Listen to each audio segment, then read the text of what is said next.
अभी तक अपन ने शेरशाह सूरी के विद्रोह देख लिए हैं। शेरशाह सूरी ने कौन कौन से अभियान करे हैं वो भी अपन ने देख लिए हैं। अपन ने शेरशाह सूरी के जो उत्तराधिकारी हैं उनके बारे में भी देख लिया, और अपन ने ये भी देख लिया कि किस तरह बाद में वापस से पुनः मुगल वंश है वो वापस दिल्ली में स्थापित हो जाएगा। अब जो शेरशाह सूरी है, मैंने आप लोगों को शुरुआत में बताया था जब पहला लेक्चर लिया था कि शेरशाह सूरी का कार्यकाल बहुत छोटा है, पर उसने जो काम करे हैं वो इतने खास हैं कि कई इतिहासकार तो ये बोलते हैं कि अगर ये कुछ समय और रुक जाता तो शायद मुगलों का अस्तित्व ही नहीं रहता। कई इतिहासकार ये बोलते हैं कि इसने 5 साल में जो कर दिया वो मुगल छोड़ो अंग्रेज भी नहीं कर पाए हैं। तो अपने को वही चीजें देखनी है अब कि उसने प्रशासन में अपने क्या क्या करा है और आखिर में से क्या क्या काम रहे उसके, जो उसकी इतनी प्रसिद्धि करवाते हैं, क्यों हमारे लिए कंपटीशन के हिसाब से वो सेकंड मोस्ट इंपोर्टेंट पर्सन बन के आता है, राइट। तो हम शेरशाह सूरी का प्रशासन पढ़ेंगे। हेडिंग डाल लीजिएगा, शेरशाह सूरी का प्रशासन।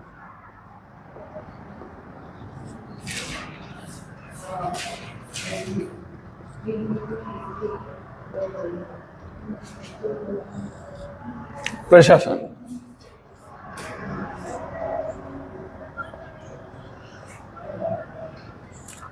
उसका प्रशासन कैसा था, उसके प्रशासन के बारे में जानने से पहले आप लोग बस सुनते रहिए और कोशिश कीजिए कि चीजों को समझ पाएं। नोट्स आप लोग आराम से बाद में बना लेना। हाँ, अब आदत में है क्या आपकी? देखो, मैं बार बार इसलिए बोलता हूं बाद में बनाने की कि बाद में बनाने से एक तो रिवीजन होता है। दूसरी चीज, जब मैं यहाँ पे कोई चीज समझाता हूं तो आपको उस बारे में डिटेल से बताता हूं। मैं पहले बोलता हूं, आप बाद में नोट्स बनाते हो, तब आपके बाद पहली वाली बात पे ध्यान रहता है पूरा जब लिखते हो। तो इस बीच में मैंने जो बात बोली होती है उस पर ध्यान नहीं जाता, इसलिए मैं आप लोगों को बार बार बोलता हूं। इससे आपका रिवीजन भी होगा और जब मैं फिर क्वेश्चन पूछूंगा तो आप लोग इसे बैठे नहीं रहोगे। इसलिए मैं चाहता हूं आप लोग नोट्स बाद में ही बनाओ, बाकी आप लोगों को जैसा ठीक लगे, है ना। चलो, इसके ऊपर कुछ हिस्टोरियन हैं, कुछ लोग हैं जिन्होंने कुछ कथन बोले हैं, पहले अपन उनको देख लेते हैं। कुछ कथन है अलग अलग लोगों ने बोले हैं शेरशाह सूरी के बारे में। एक किन महोदय हैं,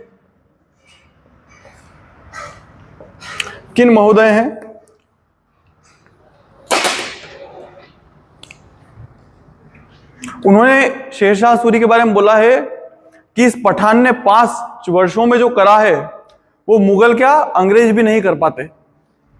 इस पठान ने, ये आता है क्वेश्चन कि ये किसने बोला है या ये किसका वक्तव्य है, तो आपको मैच करना पड़ता है। इस पठान ने 5 वर्षों में जो किया है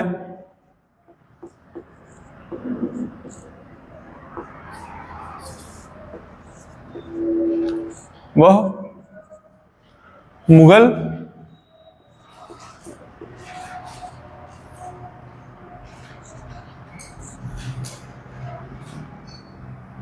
के साथ अंग्रेज भी नहीं कर पाते।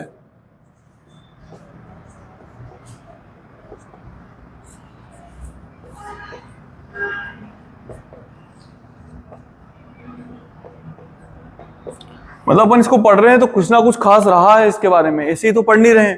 तो बेटा सोचो, एक इतिहासकार इतनी बड़ी बात बोल रहा है कि इसने 5 सालों में इतना बड़ा काम कर दिया कि अंग्रेज इतने साल रहे, 200 साल रहे भारत में, मुगल 500 साल रहे हैं, ये दोनों मिलके भी इतना अच्छा काम नहीं कर पाए जितना इस आदमी ने सिर्फ 5 सालों में करके दिखाया। अपन देखेंगे इसने काम भी क्या क्या करे हैं। फिर एक स्मिथ महोदय हैं,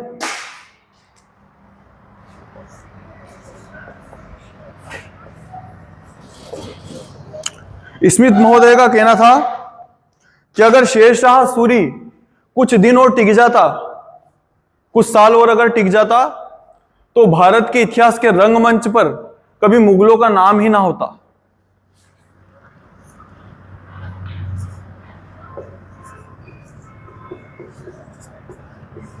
सूरी अगर कुछ दिन और जीवित रह जाता, जीवित रह जाता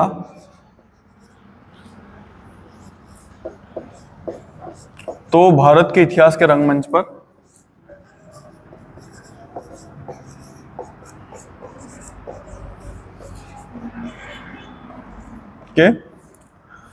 रंगमंच पर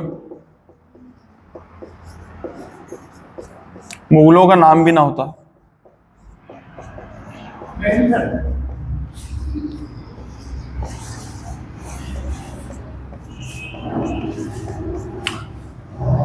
एक और इतिहासकार हैं अब्बास खान शेरवानी।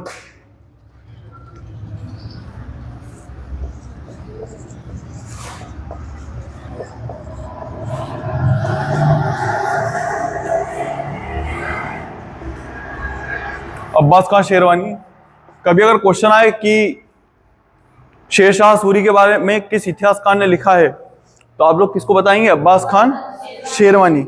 अब्बास खान शेरवानी ने शेरशाह सूरी के बारे में लिखा है कि ये योग्यता और प्रशासन के आधार पर दूसरा हैदर है।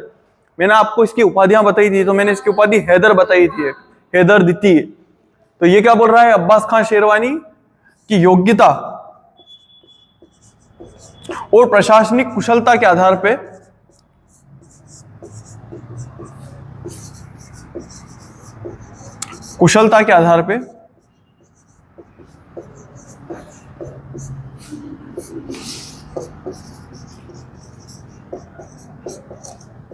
द्वितीय हैदर के समान है।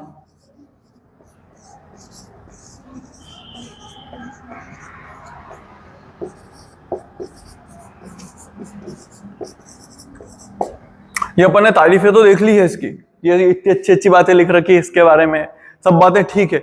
मैं आपको उसके कारण भी बताऊंगा कि आखिर में इतनी तारीफ इसकी करी क्यों गई है, राइट। ये जो तारीफें कर रहे हैं मैं आपको रटाना नहीं चाहता हूं, बाकी चीजों का मतलब तो साफ साफ है क्योंकि इसने इतने अच्छे काम करे इसलिए। ये हैदर के रूप में तारीफ करी। आप लोग हैदर को जानते हो क्या, कौन है? अल्लाह नहीं होते बेटा हैदर में। हाँ, इसका मतलब वीर योद्धा होता है। पर ये जो हैदर है उसका बेटा सीधा सीधा मतलब है, आपने अली का नाम सुना है? अली जो चौथे खलीफा हैं, किनके? इस्लाम में चौथे खलीफा हैं अली, उन्हीं का एक और नाम हैदर है क्योंकि इस्लाम में अली का बड़ा सम्मान है, अली के प्रशासन का। अली को लोग भी बहुत पसंद करते हैं।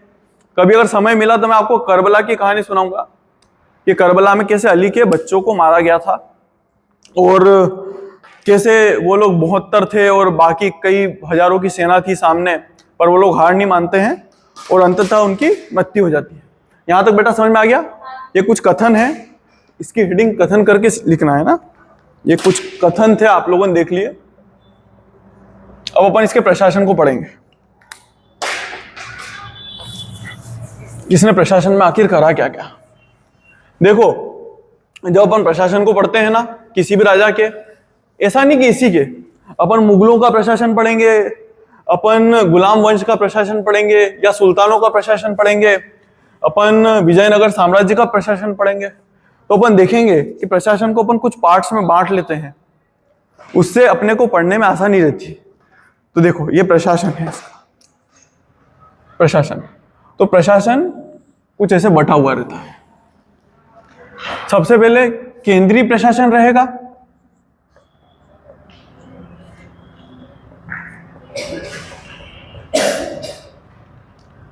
मतलब सेंट्रल में कौन सा प्रशासन है, जो केंद्र है, जो मेन हेड है। जैसे अपने यहाँ केंद्रीय प्रशासन में कौन रहते हैं? प्रधानमंत्री जी रहते हैं, है ना। उनकी पूरी कैबिनेट रहती है, रक्षा मंत्री वगैरह रहते हैं।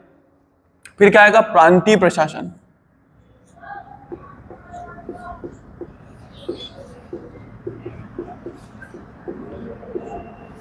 इसके बाद में आएगा सरकार। सरकार मतलब जिले।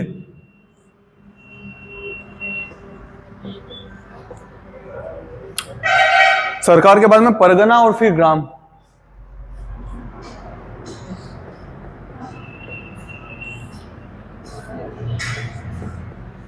ग्राम। सरकार मतलब जिला। ये प्रशासन की रूपरेखा है, अपने को प्रशासन इसके हिसाब से पढ़ने हैं। यहां तक कोई डाउट तो नहीं बेटा? कोई डाउट है? प्रांतीय, प्रांतीय मतलब जैसे अपने यहाँ राज्य है ना, अपने यहाँ जैसे इस केंद्र में तो प्रधानमंत्री मोदी जी हैं, पर राज्य में हमारे मुख्यमंत्री जी हैं मोहन यादव जी, तो बस वैसे ही यहाँ प्रांतीय प्रशासन है। कई जगह आपको प्रांतीय प्रशासन में लोग नजर आएंगे, पर कई जगह ऐसी है जहां पर प्रांतीय प्रशासन की जानकारी नहीं मिलती है। जैसे शेरशाह सूरी के समय प्रांतीय प्रशासन की जानकारी नहीं मिलेगी, तो आपको ये नहीं पढ़ना है, राइट?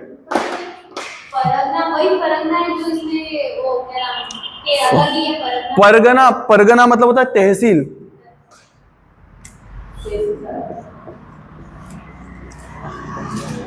परगना मतलब तहसील है, समझ में आया? और गांव मतलब गांव। ऐसे पूछ लिया करो, कोई इस चीज समझ में नहीं आता, मन में नहीं रखना। केंद्रीय प्रशासन का जो हेड है वो कौन है? राजा।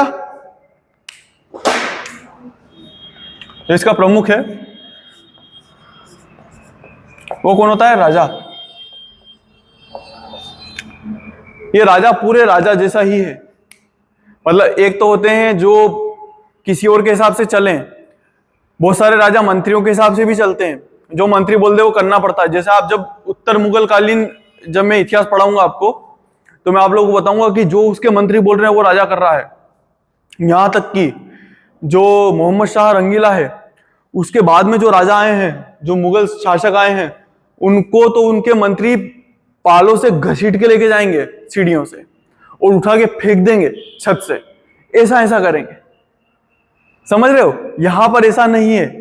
शेरशाह सूरी ऐसा शासक नहीं है, वो पूरी तरीके से ऑटोक्रेटिक है, मतलब सारी सत्ता उसके पास में है ना, सारी सत्ता का स्वामी है, सारी सत्ता का स्वामी है, स्वामी है। इसके जो मंत्री हैं वो क्लर्क की तरह हैं।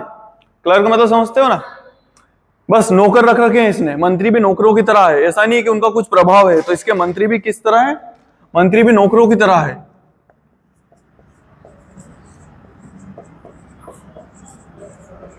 नौकरों के समान है।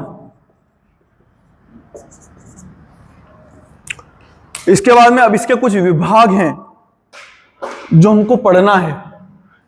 इन विभागों से हमेशा क्वेश्चन आते हैं। नेट उठा लो, यूपीएससी उठा लो, एमपीपीएससी उठा लो, तुम कोई सी भी एग्जाम उठा लो हिस्ट्री से रिलेटेड, ये तुम्हारे लिए मोस्ट आईएमपी चीज है, विभाग। क्योंकि आपको विभाग मिलाने पड़ेंगे। ये क्या है? केंद्र के कुछ विभाग हैं, उनके नाम रहेंगे। नाम हिंदी में रहेंगे क्या? फारसी में रहेंगे, और आपको उसको, उसके अर्थ को हिंदी से मिलाना है। जैसे एक विभाग है दीवान ए विजारत। पहला विभाग है आपका दीवान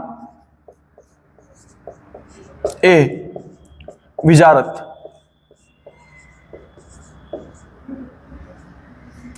इसका जो प्रमुख होता है, इसका जो प्रमुख है वो वजीर है, और इसका जो काम है दीवान विजारत का काम, वो वित्त मंत्रालय का है। क्या है? वित्त मंत्री। ये जो काम दिखता है वो काय का दिखता है? वित्त का, वित्त विभाग। मतलब कि पैसों का जितना भी काम रहेगा वो कौन देखेगा? दीवाने विजारत देखेगा। ये नाम है। जैसे अभी तो वित्त मंत्री बोल देते हैं, उस समय क्या बोलते थे? दीवाने विजारत। समझ में आ रहा है? कोई डाउट तो नहीं है? कैसा ऊपर जा रहा है? कुछ नहीं, मंत्रियों के नाम है बस, अलग अलग विभाग बना रखे हैं। एक विभाग का नाम दीवाने विजारत, उसके हेड को वजीर बोलते थे। खेला होगा ना राजा वजीर, क्या राजा मंत्री चोर सिपाही वाला, ऐसे वजीर भी तो रहते हैं ना बहुत सारी चीजों में। बस ये वही है, चेस में भी तो वजीर रहता है ना वजीर, ये वही वजीर है। इसका काम क्या है? वित्त विभाग देखना। क्या देखना? वित्त विभाग मतलब पैसों के काम देखना, राइट। फिर एक दीवाने ईशा, इसमें बेटा फैक्ट ही फैक्ट है कोई कहानी नहीं है। इसका जो हेड है वो दाबीर मुमालिक है।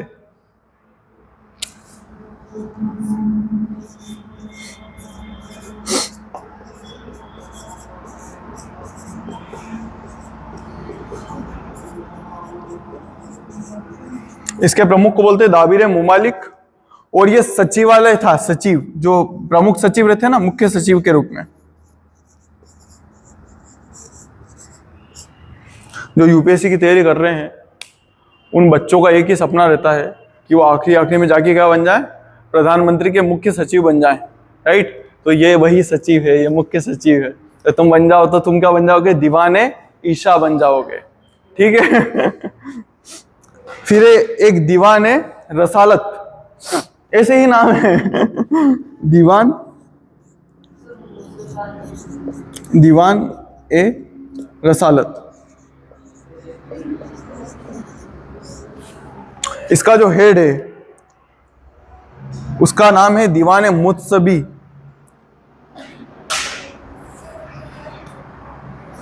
प्रमुख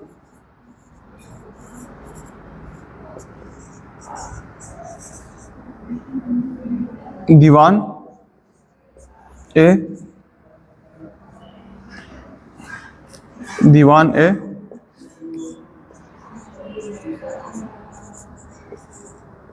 दीवाने मुत्सबी। इस चीज को लेके इतिहासकारों में विवाद है। नेक्स्ट क्लास में आप लोगों को भी समझ लेना अच्छे से। नेक्स्ट क्लास में मैं पूछूंगा एक एक नाम और आप लोगों से पूछूंगा इसका हेड कौन होता है और आखिर में इसका काम क्या होता था। इस चीज को लेके इतिहासकारों में विवाद है, क्योंकि कुछ इतिहासकारों का कहना है कि ये विदेश मंत्रालय था, जबकि कुछ इतिहासकारों का कहना है कि विदेश मंत्रालय नहीं था, ये असल में जो धर्म के प्रमुख होते हैं, ये धर्म के हेड का मंत्रालय था। और हम इसको विदेश मंत्रालय ही लिखेंगे क्योंकि ज्यादातर इतिहास इसको क्या मानते हैं, विदेश मंत्रालय।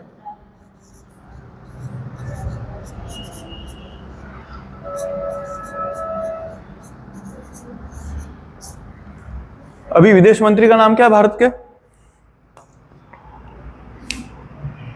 आप लोग सेकेंड ईयर के छात्र हो ना कॉलेज में। हमारे देश के विदेश मंत्री का क्या नाम है?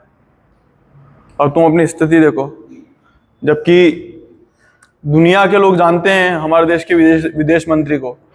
दुनिया के बड़े बड़े नेता उनके कोट्स का यूज करते हैं, जो वो शब्द बोलते हैं उसका यूज दुनिया के बड़े बड़े नेता करते हैं। अमेरिका का राष्ट्रपति तक करता है, रूस का राष्ट्रपति तक जो वो बोलते हैं उसके कोट्स का यूज करता है। पुतिन है हमारे देश का विदेश मंत्री। मैं पूछ रहा हूं हमारे देश का विदेश मंत्री का क्या नाम है?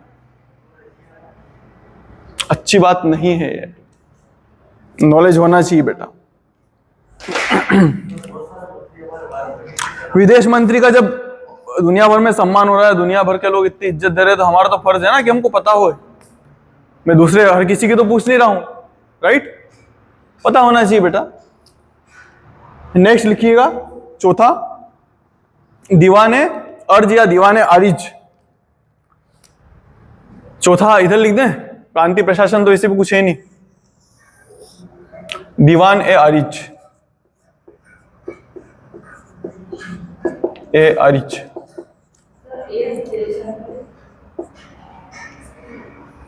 करना बेटा, पता करना थोड़ा। सही बोल रहे हो, है ना। शायद सुब्रमण्यम होगा, साउथ के हैं वो, सुब्रमण्यम, जहां तक मेरे को पता है।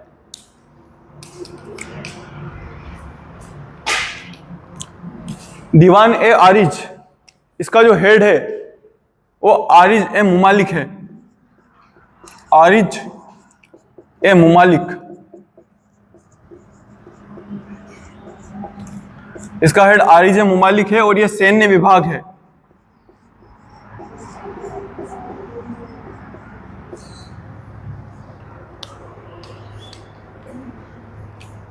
चौथा जो है वो दीवान ए कजा है। पांचवा सॉरी, दीवान ए कजा। इस मैंने ऐसे याद करा था इसको, दीवान ए कजा मिलती है सजा। क्योंकि दीवान ए कजा जो है वो जो न्याय विभाग है उसका हेड है, तो सजा तो न्याय वाले ही देते हैं, राइट। तो मैंने ऐसे दीवान ए सजा दे दी है, सजा ऐसे करके। तो ये क्या का है, ये न्याय विभाग का प्रमुख है, न्याय विभाग है। और दीवान ए कजा मतलब न्याय विभाग। फिर एक है दीवान ए बरीद,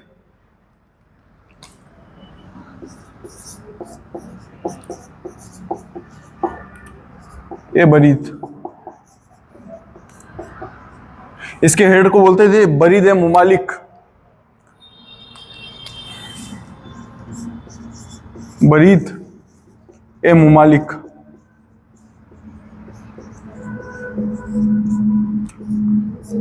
इसका हेड है बरीद ए मुमालिक, और ये बरीद है मतलब गुप्तचरों का विभाग है। कौन सा विभाग है? गुप्तचरों का विभाग है। और कोई सा बचा है? दीवान है समन, ये आपका आखिरी है 7th, दीवान है समन।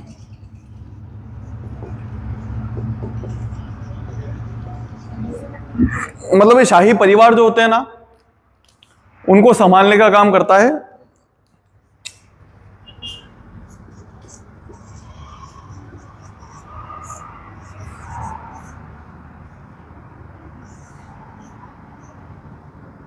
शाही परिवार का ध्यान रखना।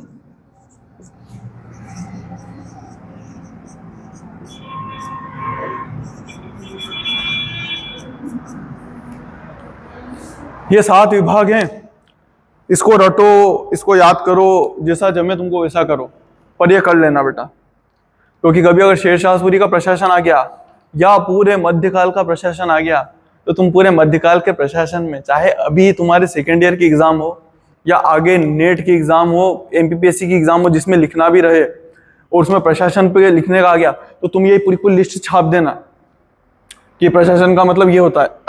क्योंकि यूज तो पूरे में फारसी लैंग्वेज का ही कर रहे हैं, राइट? जब फारसी लैंग्वेज का यूज कर रहे हैं तो तुम ये तो बता ही दोगे कि ये विभाग बने हुए हैं, इसलिए इसको कैसे भी करके याद कर लेना बेटा, राइट? आगे बढ़े। हाँ,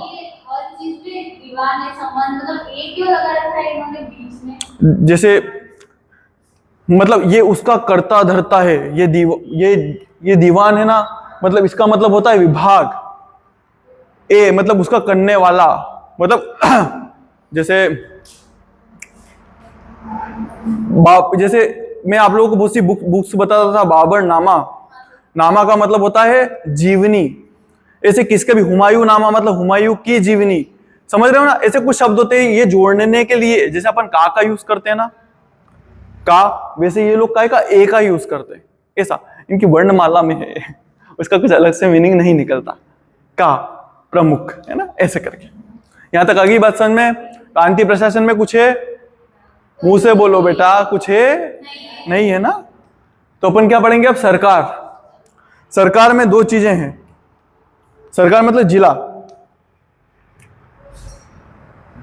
इसको थोड़ा पीछे कर लेंगे ना, परगना, और इसको पीछे कर लेंगे थोड़ा। परगना यहां लिख देते हैं,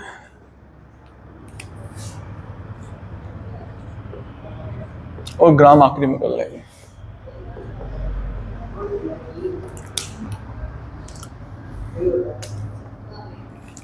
इस सरकार का जो हेड है, ये 2 नाम है, आप लोगों के लिए बहुत ज्यादा आईएमपी है। मैं क्या बोल रहा हूँ, शेरशाह सूरी से क्वेश्चंस आते हैं, मतलब ये क्वेश्चंस आए हुए हैं तभी मैं इतना बोल रहा हूँ आप लोगों को। पहला नाम है सिकदार ए सिकराना, और दूसरा है मुंसिफ ए मुंसिफाना, ऐसे ही नाम है। सिकदार दार ए सिकराना। ये क्वेश्चन आया हुआ है कि सिकदार ए सिकराना विभाग किसने बनाए थे, तो आप लोग क्या किसको बताओ किसने बनाए थे? शेरशाह सूरी ने। सिकदार ए सिकराना और मुंसिफ ए मुंसिफाना।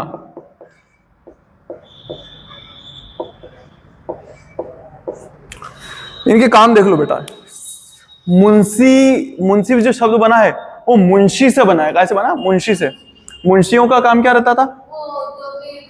बड़े बड़े जेलर्स और मतलब जो मतलब रहते हैं ना, क्या? हाँ बोल, सही बोल रही है। जेलर रहते हैं वो,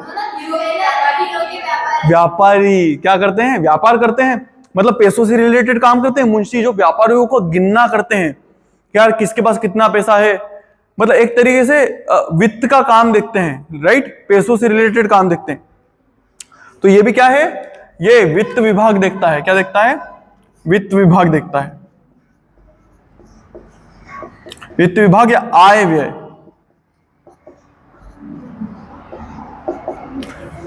पूरे सरकार का हेड है ये। और ये क्या दिख रहा है? आय व्यय का काम दिख रहा है। सॉरी, ये दिख रहा है आय व्यय का काम, है ना, ये मुंशी। और ये सिकदार सिकराना है ना, वो क्या देख रहा है? वो प्रशासन देख रहा है। प्रशासन मतलब समझे क्या होता है प्रशासन देखना? प्रशासन मतलब जो पुलिस देखती है ना काम, ऐसा समझ लो ये पुलिस वाला है, ये पुलिस का हेड है। ऐसे सिर्फ पुलिस वाला नहीं है कि ऐसे छोटा मोटा, वो हेड है, पूरा पूरा अधिकारी है पुलिस में। यहां तक बात आ गई समझ में? ये उल्टा लिख दिया था इसलिए आप लोग समझ लेना, ऐसा समझना है मैंने खुद ने जोड़ी बना रखी है, ठीक है। नेक्स्ट, ये सरकार है। सरकारों के बारे में अबुल फजल ने बोला है कि टोटल 63 सरकारें थी। अबुल फजल के अनुसार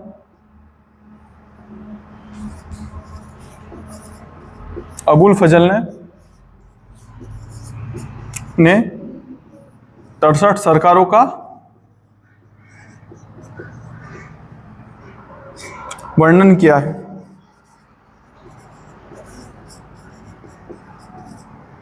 जिसमें से मैंने आप लोगों को जब पढ़ाया था कि कुछ सरकारें तो कहाँ बन रही है, 47 तो कहां पे है, नॉर्मल है, और 16 कहां पे थी, तो बंगाल में थी। हो रही है 63? हाँ होना चाहिए। ये कहां थी? बंगाल में। ऐसा कौन बता रहा है? अबुल फजल।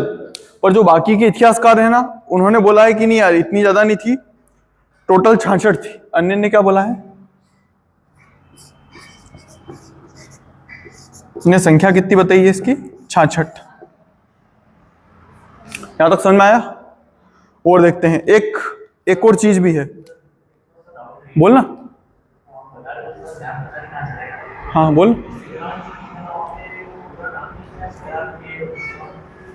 ये सिकदार है सिकराना, मुंसिफ है मुंसिफाना। हाँ, कहाँ ध्यान था तेरा? कहाँ? पढ़ाई वढ़ाई छोड़ो बेटा, तू तो मेरे को ध्यान बता, ध्यान कहाँ तेरा है? क्या बात है।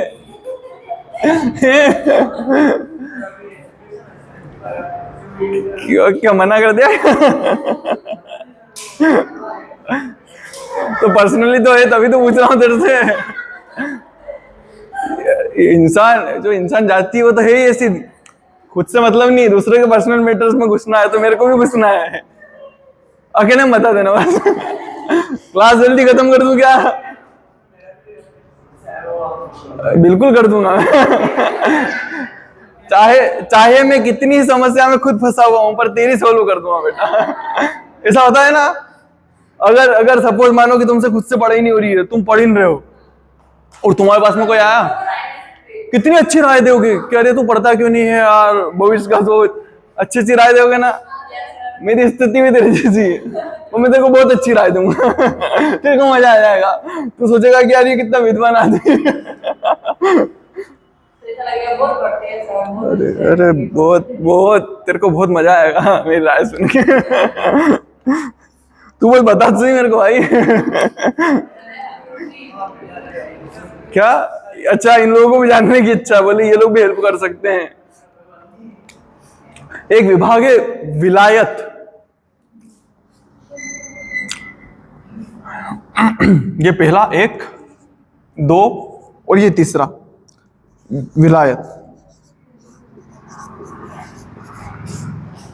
ये जो विभाग है वो सिर्फ शेरशाह सूरी ही बना रहा है। तो इसलिए कई बार ऐसे क्वेश्चन आ जाते हैं कि शेरशाह सूरी ने कोई से बड़े विभाग की स्थापना करी थी क्या? तो हाँ करी थी। ये कमिश्नरी के समान है। कमिश्नरी मतलब समझते हो, जो पूरा संभाग होता है ना, ये संभाग है। जैसे अपने उज्जैन संभाग लगता है, वैसे ये संभाग है। विलायत मतलब संभाग। और इसमें इंपॉर्टेंट ये इसलिए है क्योंकि बेटा ये शेरशाह सूरी पहला व्यक्ति है जो इसको बना रहा है। इसके बाद में भी आपको इसका नाम नजर नहीं आएगा, इसके पहले भी नजर नहीं आएगा। तो ये किसने? शेरशाह सूरी ने बनाया। शेरशाह सूरी ने बनाया।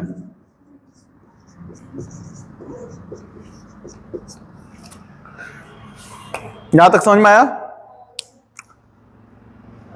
ये सुरक्षा की दृष्टि से बना रखा था, इसके कोई महत्व नहीं है, बस कभी पूछ ले कि विलायत विभाग किसने बनाया था तो आप लोग क्या बताओगे? शेरशाह सूरी ने बनाया था। अब पढ़ लो परगना, परगना या तहसील। इसका मतलब क्या होता है? तहसील। तो परगने में कौन कौन होगा?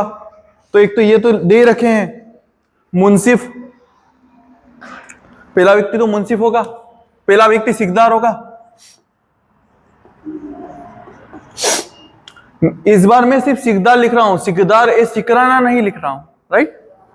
दोनों में अंतर है। सिकदार ए सिकराना मतलब जितने सिकदार हैं उनका हेड, और यहां पे सिर्फ मुंसिफ लिख रहा हूं। मुंसिफ मुंसिफाना नहीं लिख रहा हूं, मुंसिफों का हेड नहीं है ये सिर्फ एक मुंसिफ है। इसका काम क्या है सिकदार का? ये क्या करेगा? प्रशासन संभालेगा। भले यहां पे भी प्रशासन संभालता था।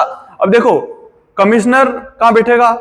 तो संभाग में बैठेगा, पर जो एसपी है वो कहां बैठेगा? जिले में बैठेगा। तो बस ये एसपी की तरह है बेटा, और वो कमिश्नर की तरह है, दोनों में थोड़ा सा अंतर है। मुंसिफ का क्या काम रहेगा? तहसील में क्या करना पैसे वैसे की व्यवस्था संभालना है ना, मतलब वित्त विभाग देखना, आय व्यय का काम देखना। दे रखा है यहां साहब, आय व्यय का काम देखता है। और भी कुछ नाम है, जैसे फौजदार और कारकुन।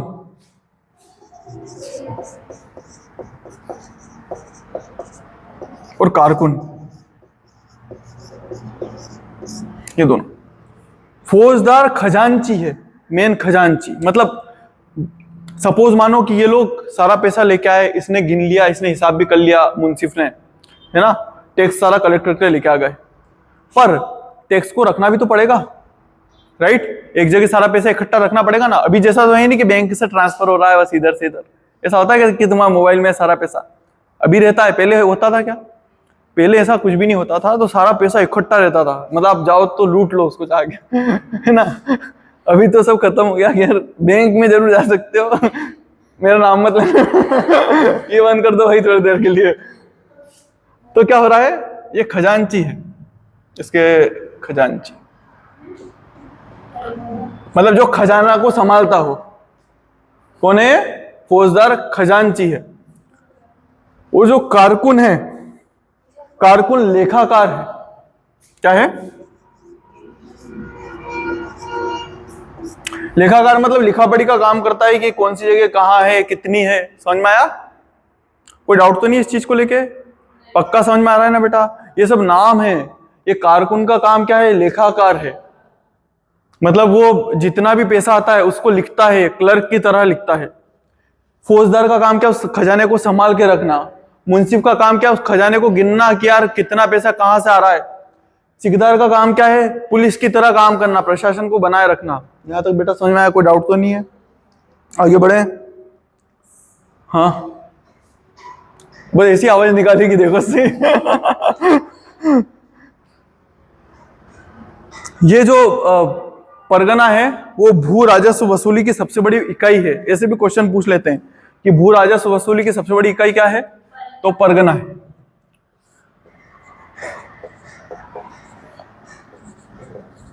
वसूली की सबसे बड़ी इकाई, बड़ी इकाई। और सबसे छोटी इकाई क्या रहेगी? बीघा। अभी बीघे के हिसाब से ही देते हैं ना, तो क्या रहेगी? सबसे छोटी बीघा रहेगी, और सबसे बड़ी क्या है? परगना है। अब ग्राम पढ़ लें। ग्राम बेटा पहले दो तरह के ग्राम होते थे, दो तरह के गांव होते थे। एक का नाम डेल था और एक का नाम था मौज। दो तरह, मौज भी गांव ग्राम के प्रकार का नाम था। देखो डेल में क्या होता था कि लोग रहते भी थे और खेती भी करते थे, दोनों काम साथ में चलता था, रहना भी और खेती करना भी। रहना प्लस खेती भी प्लस। पर मौज में क्या होता था? सिर्फ खेती होती थी, सिर्फ और सिर्फ खेती। मतलब अब तो नहीं होता है ऐसा, शायद ही कहीं होता हो। होता है क्या कि कोई सा गांव हो और बस वहां खेती के लिए ही हो? मतलब सिर्फ खेती के लिए ही जाते हैं लोग, रहते नहीं है। ऐसा होता है क्या? पहले होता था। हाँ हाँ, इसको पता होगा यार। मैंने भी कहीं नहीं देखा यार, देखो अभी तक तो। नहीं, वो सोच रहा है, सोचने दो उसको, सोचता बहुत अच्छा है।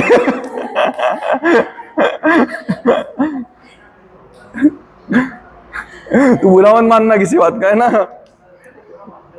नहीं तू, अरे मेरे को भी काम है। तू बताएगा ना कहानी।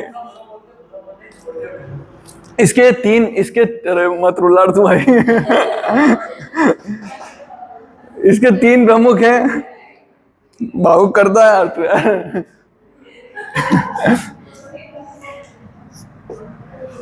यहाँ इसके तीन लोग हैं जिनको अपने को पढ़ना है। एक है मुकद्दम। कौन है मुकद्दम?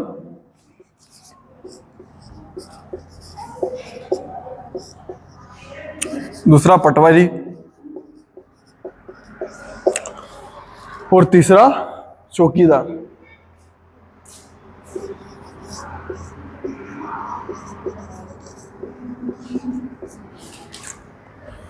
आप सुब्रमण्यम जयशंकर को जानो नहीं जानो, पर अगर आप चौकीदार का मतलब भी नहीं जानते हो तो बहुत गंभीर विषय है बेटा।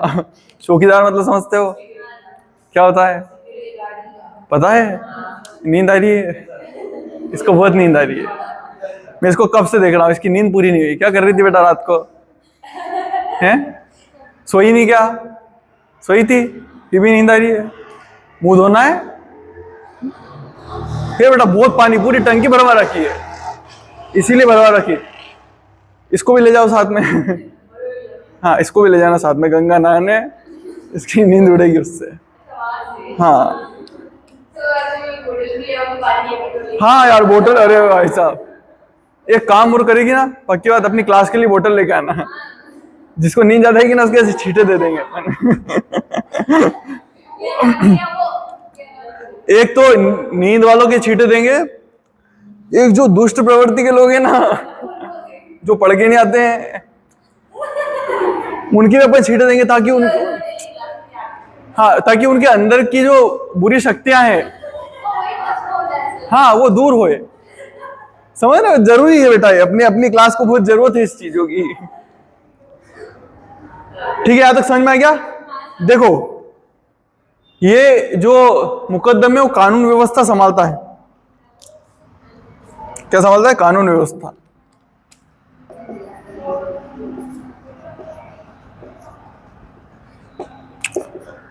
पटवारी, पटवारी को देखा होगा ना आप लोगों ने। पटवारी क्या करता है? भूमि का हिसाब किताब रखता है। तो भूमि के मापन की जानकारी रखना, जानकारी। और चौकीदार जो क्या करता है? चौकीदारी करता है। चौकीदारी करता है। यहां तक समझ में आ गया? कोई डाउट तो नहीं बेटा? थके तो नहीं हो? हाँ, ये वो लोग पीछे बैठे बैठे देख रही है। वो पहले की बात है, तू उस जमाने में जी रही क्या? पटवारी और चौकीदार होते, बहुत सारी चीजें खत्म हो गई, बहुत सारी चीजें अभी भी चलती है। जैसे एग्जांपल बताता हूँ कि अभी अभी अपने जो कोर्ट है, जो कानूनी संहिताएं हैं, उनमें फारसी शब्द हटा दिए और हिंदी के शब्द लेके आए। अदरवाइज सब फारसी में ही चलता था। कोई अगर आपकी पहचान का हो, जज या फिर कोई वकील, तो उससे पूछना, वो आप लोगों को बहुत अच्छे से बताएगा कि पहले सब फारसी में ही चलता था, सब ऐसा। ठीक है, बहुत है आज के लिए। Thank you.